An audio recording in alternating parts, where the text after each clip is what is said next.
2024 সালটা মোটেও ভালো যায়নি 5বারের বিশ্ব চ্যাম্পিয়ন ব্রাজিলের।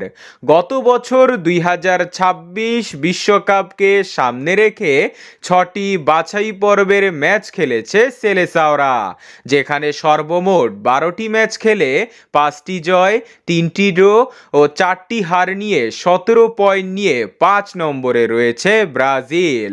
ফুটবলের ইতিহাসে এমন অবস্থা কখনো হয়নি ব্রাজিলের। অবশ্য এমন অবস্থা হওয়ার কারণ রয়েছে। ভিনিসিয়াস জুনিয়র ও রদ্রিগোরা ক্লাবের হয়ে বিশ্বসেরা খেলোয়াড় হলেও জাতীয় দলে তারা ফ্লপ। ওদিকে ব্রাজিলের হয়ে সর্বোচ্চ গোলদাতা নেইমার 1 বছরের বেশি সময় ধরে জাতীয় দলে নেই। দরিবালের উল্টোপাল্টা সিদ্ধান্তের কারণে ফিরছে না অভিজ্ঞ তারকা খেলোয়াড়রা। তবে নতুন বছরে নতুন চ্যালেঞ্জ অপেক্ষা করছে ব্রাজিলের জন্য। 2026 বিশ্বকাপ বাছাই পর্বের 13তম রাউন্ডে ল্যাটিন আমেরিকার দুই পরাশক্তি আর্জেন্টিনা ও কলম্বিয়ার বিপক্ষে ম্যাচ দিয়ে যাত্রা শুরু করবে ব্রাজিল। তারা খুবই শক্তিশালী দল ও গতবারের দেখাও ব্রাজিল তাদের হারাতে পারেনি। তবে তাদের হারাতে ব্রাজিল দলে ফিরছে নেইমার জুনিয়র। আল হিলালের হয়ে তার রেজিস্ট্রেশন শুরু হয়ে গিয়েছে। তিনি কিছুদিনের মধ্যেই মাঠে নামবেন। তাই তার নেতৃত্বে নতুন করে পরিকল্পনা শুরু করে দিয়েছে দরিবাল জুনিয়র।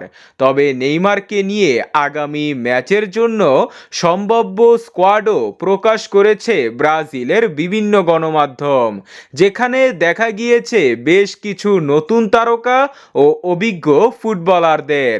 তো চলুন এক নজরে দেখে নেওয়া যাক দরিবালের নতুন স্কোয়াডে কারা ডাক পেতে চলেছে।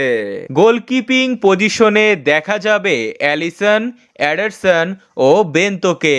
ডিফেন্সে দেখা যাবে Gabriel Magalhaes, Eder Militao, Marquinhos, Danilo, Vanderson, Murilo ও কার্লোস আগোস্তোকে।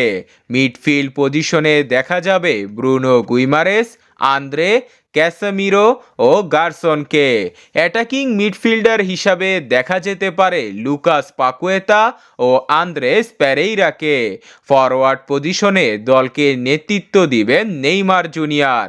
তার সাথে থাকবে Vinicius junior, Rodrygo, Raphinha, Gabriel Martinelli ও লুইস হেনরিক। নাম্বার 9 হিসাবে দেখা যাবে Gabriel Jesus, Cunha, Joao Pedro ও রিচার্লিসনকে। মার্চের 20 ও 25 তারিখে কলম্বিয়া ও আর্জেন্টিনার বিপক্ষে মাঠে নামতে চলেছে ব্রাজিল। কনমেবলের নিয়ম অনুযায়ী ঠিক 15 দিন আগে অর্থাৎ মার্চের প্রথম সপ্তাহে দল ঘোষণা করবে দরিবাল জুনিয়র।